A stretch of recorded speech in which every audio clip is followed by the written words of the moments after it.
Corona काल में सिर्फ हिंदू मुस्लिम राजनीति की है। चुनाव काल में ऑक्सीजन नहीं मिली, अंतिम संस्कार के लिए लकड़ी नहीं मिली, लाशें गंगा में बह रही थी। तो ये लोग कहाँ थे जब 8 साल से ही तो सत्ता है। उससे पहले तो वो 35 साल से वो विधायक रहे और 35 साल वो सांसद रहे। उन्होंने क्या किया, क्या इस्तेमाल कैसे किया उन्होंने? सांसद निधि कहाँ गई?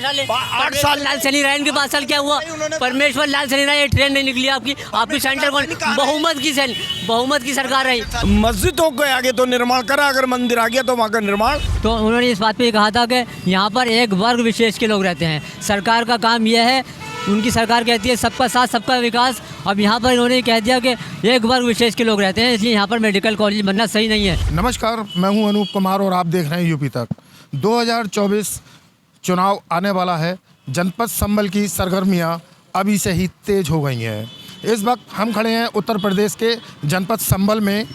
यहाँ के मौजूदा सांसद हैं डॉक्टर शफीकुर रहमान बर्क, जिन्होंने बीजेपी सांसद सतपाल सैनी को करारी हार देकर संबल लोकसभा सीट का चुनाव जीतकर एक इतिहास रचा था। जनपद संबल में कितना विकास हुआ है और यहाँ की जनता का क्या मूड है 2024 को लेकर, हमारे साथ कुछ लोग जुड़े हुए हैं। आइए हम जानते हैं इनसे कि 2024 में किस तरह का यहाँ पे सांसद होना चाहिए। सर, नाम क्या है? मेरा नाम संजय कुमार गुप्ता, पोली, संबल। अच्छा, 2024 चुनाव आने वाला है, आप किस तरह से देखते हैं यहाँ पर कौन सांसद होना चाहिए? संबल एक पिछड़ी हुई नगरी है और ऐतिहासिक नगरी है। संबल विकास के प्रति यहाँ पर बिल्कुल जो भी सांसद यहाँ पर रहे, उन्होंने संबल के विकास के प्रति कोई ध्यान नहीं दिया। संबल एक ऐसे कॉर्नर में पड़ा हुआ है जहाँ पर रेल लाइन आकर के रुक जाती है। यहाँ पर 5 बार एमपी रहने के बाद भी 5 बार के विधायक और 5 बार के सांसद डॉक्टर शफीकुर रहमान बर्क, और उन्होंने संबल के लिए कुछ भी नहीं किया। 5 करोड़ रुपए प्रतिवर्ष की आने वाली सांसद निधि कहीं भी इस्तेमाल होती नहीं दिखाई दे रही। और मैं ये कहना चाहता हूँ कि इन्होंने एक वर्ग विशेष को खुश करने के लिए ही सारे कार्य किए और एक वर्ग विशेष के ही जगहों पर, स्थानों पर मस्जिदों के आगे तो निर्माण करा, अगर मंदिर आ गया तो वहाँ का निर्माण छोड़ दिया। उनकी ऐसी दुर्भावना से संबल का विकास रुक गया। 2024 में किस तरह से सांसद आप बनाना चाहते हैं? मैं ऐसा पढ़ा लिखा सांसद देखना चाहता हूँ जिसका विज़न हो, संबल का विकास का विजन हो और रेलवे लाइन के लिए वो कटिबद्ध हो, प्रतिबद्ध हो और अपनी जनता के लिए उसकी जवाबदेही हो, जनता के लिए कार्य करने के लिए वो आगे आए। सबसे बड़ी बात यह है जहालत ना हो। जहालत के आधार पर, सांप्रदायिकता के आधार पर वोटिंग होने के कारण से, जहालत की बड़ी बातें करने के कारण से वंदे मातरम का विरोध कर दिया। कोरोना के लिए कह दिया कि कोरोना जो है वो सियासी वो है बीमारी। अरे भाई, सियासी बीमारी होती, लाखों लोग मर गए पूरे वर्ल्ड में, लाखों लोगों ने कब दाह संस्कार किया। और उसके बाद ये कहना कि ये सियासी है, उसके लिए अवेयरनेस नहीं होना। टीका लग रहा था, टीका बन करके आया तो कह दिया कि भाई ये टीका जो है वो भारतीय जनता पार्टी का टीका है, इसमें भारतीय जनता पार्टी के हो जाओगे। भाई ये कौन सा विरोध का तरीका है? मैं ऐसा सांसद देखना चाहूँगा जिसमें जहालत भरी बातें ना हो, पढ़ा लिखा हो, देश के लिए फ़ायदेमंद हो, शहर के लिए फ़ायदेमंद हो, हमारे पूरे सांसद क्षेत्र के लिए फ़ायदेमंद हो।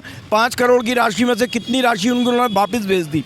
पिछली बार सांसद रहे, उनकी सांसद निधि वापस गई।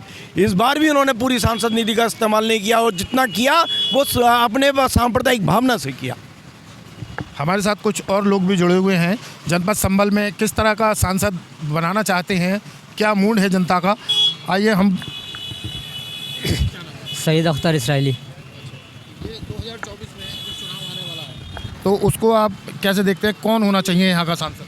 संबल का सांसद सबसे पहले युवा होना चाहिए, पढ़ा लिखा होना चाहिए और ऐसी भावना वाला नहीं होना चाहिए सांसद हो या विधायक हो जो एक वर्ग विशेष के लिए काम करता हो। संबल में एक मेडिकल कॉलेज आया था, एक हमारी राज्य मंत्री गुलाबो देवी हैं, उन्होंने कहा वो सिरसी के लिए हुआ था मेडिकल कॉलेज, तो उन्होंने इस बात पे कहा था कि यहाँ पर एक वर्ग विशेष के लोग रहते हैं, सरकार का काम यह है, उनकी सरकार कहती है सबका साथ सबका विकास। अब यहाँ पर इन्होंने कह दिया कि एक वर्ग विशेष के लोग रहते हैं, इसलिए यहाँ पर मेडिकल कॉलेज बनना सही नहीं है। मेरा कहना यह है सांसद ऐसा होना चाहिए जैसा हमारे प्रोफेसर रामगोपाल यादव जी ने संभल में काम किए हैं। हमारे भाई कह रहे थे संभल में काम नहीं हुए। मौजूदा सांसद ने यहाँ पे कितना विकास किया? मौजूदा सांसद की सरकार ही नहीं है। मौजूदा सरकार जो बीजेपी की सरकार है, 8.5 साल हो गए। मैं बीजेपी से पूछना चाहता हूँ उन्होंने आज तक संबंध में क्या किया? सिर्फ हिंदू मुस्लिम की राजनीति की है। यहाँ पर मंदिरों और मस्जिद को छोड़ के सिर्फ मंदिरों का उन्होंने निर्माण कराया है और मुसलमान को एक अलग कौन होना चाहिए यहाँ का? युवा नेता युवा होना चाहिए, पढ़ा लिखा होना चाहिए, जो कोरोना में, बेरोजगारी में, कहीं एक्सीडेंट हो जाए, कहीं कोई घटना हो जाए, उसमें फ़ौरन ऑन स्पॉट पहुंचने वाला युवा नेता होना चाहिए कोई ना कोई। भारतीय जनता पार्टी की सरकार निश्चित ही है, लेकिन भारतीय जनता पार्टी ने हमेशा हिंदू मुस्लिम की सांसद राजनीति निधि का इस्तेमाल कैसे किया उन्होंने? सांसद निधि कहाँ गई? 8 साल लाल सनी रायन के 5 साल क्या हुआ? परमेश्वर लाल सनी रायन, ट्रेन नहीं निकली आपकी सेंटर कौन? बहुमत की सरकार रही। नहीं, परमेश्वर लाल सैनी कभी विद्वान एमपी नहीं रहे। एमपी सर हमेशा डॉक्टर सांसद ने डॉक्टर संसद में संभल में रहे एमपी आपका। परमेश्वर लाल सैनी नहीं रहे, वो जीते नहीं, वो हार गए थे। आपका मौजूदा गवर्नमेंट है, संभल के लिए उन्होंने क्या किया? कोरोना काल में सिर्फ हिंदू मुस्लिम राजनीति की है। सुनो काल में ऑक्सीजन नहीं मिली, अंतिम संस्कार की लकड़ी नहीं मिली, लाशें गंगा में बह रही थी, तो ये लोग कहाँ थे जब? 8 साल से ही तो सत्ता है, उससे पहले तो वो 35 साल से वो विधायक रहे और 35 साल वो सांसद रहे। उन्होंने क्या किया? देखिए संभल क्या काम किया? सिवाय उन्होंने अपनी सांसद निधि का इस्तेमाल कहाँ किया? सांसद निधि का उन्होंने क्या किया? संभल में लोग नहीं जानते लाइट कब आती है। लाइट प्रोफेसर रामगोपाल यादव की देन है। ट्रांसफार्मर रखवाने, बिजली घर बनवाने, 100 बेड का अस्पताल बनवाना, संभल से मुरादाबाद, संभल से दिल्ली, संभल से बैजोई, संभल से कहीं भी चले जाइए, 4 लाइन काम कराने का काम है प्रोफेसर रामगोपाल यादव की देन है, समाजवादी की देन है। जनपद संभल में सियासी गर्मियाँ 2024 को लेकर अभी से ही काफ़ी गर्मा गई हैं। यहाँ पे हमारे साथ कुछ और युवा लोग खड़े हुए हैं, उनके बारे में हम जानते हैं कि जनपद संभल में 2024 में किस तरह का सांसद होना चाहिए। सर क्या नाम है?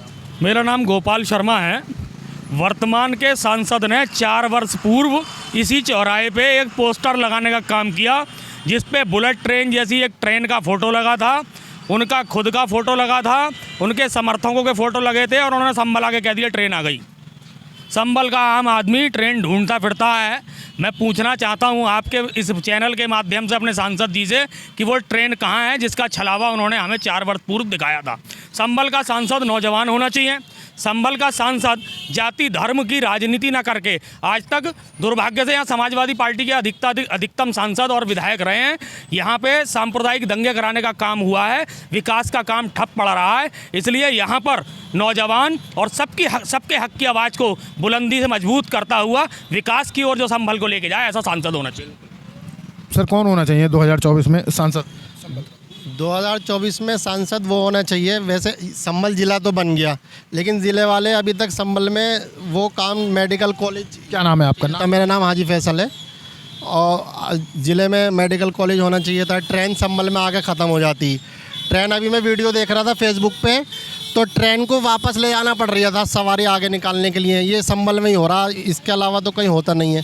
संभल में 2024 में सांसद 2024 में हम सांसद देखना चाहते हैं, युवा सांसद हो जो कि सांप्रदायिक हिंदू मुस्लिम का बिल्कुल वो नहीं रखता हो, और हिंदू मुस्लिम को दोनों को एक नज़र से देखें। और 2024 में हम युवा सांसद देखना चाहते हैं, युवा सांसद हो। और हमारे वर्कशॉप की तो मैं इज्जत करता हूं, लेकिन वो बुढ़े हो गए, अब नए को चांस देना चाहिए, कोई भी हो चाहे। 2024 के चुनाव की सरगर्मियां तेज़ हो गई हैं, जिसको लेकर यहाँ पर हमने कुछ युवाओं से उनके मन की बात जानी कि 2024 में जनपद संभल का सांसद कौन होना चाहिए। जी आप? मेरा नाम राहुल शर्मा एडवोकेट है। मैं ये कहना चाहता हूँ कि हमारा संभल ज़िला बना है जैसे उन्होंने कहा था, और जिन्हें बने हुए लगभग 13 हो गए, 5 साल 6 साल हो गए, लेकिन कोई तरक्की नहीं, कोई डेवलपमेंट नहीं, ना कोई मेडिकल कॉलेज, ना अच्छा रेलवे। यहाँ से कौन होना चाहिए? यहाँ से दिल्ली की राजधानी 160 किलोमीटर है, सिर्फ हमारे देश की राजधानी दिल्ली है जो यहाँ से 160 किलोमीटर है, और हमारे पास अभी तक रेलवे की सुविधा नहीं है जो हम दिल्ली अपनी ट्रेन से जा सकें। सबसे बड़ा इशू ये है, कोई मेडिकल कॉलेज नहीं, कोई इंजीनियरिंग कॉलेज नहीं, कोई कुछ नहीं। हम सिर्फ ये चाहते हैं कि संभल में जो भी सांसद हो वो यंग हो, युवा हो, और हमारे संभल की तरक्की के लिए सोचे। इतनी बार सांसद हुआ, किसी ने कुछ नहीं किया हमारे यहाँ। उत्तर प्रदेश का जनपद संभल सियासी गलियारों में विकास बंधा पड़ा है। अनूप कुमार यूपी तक संभल।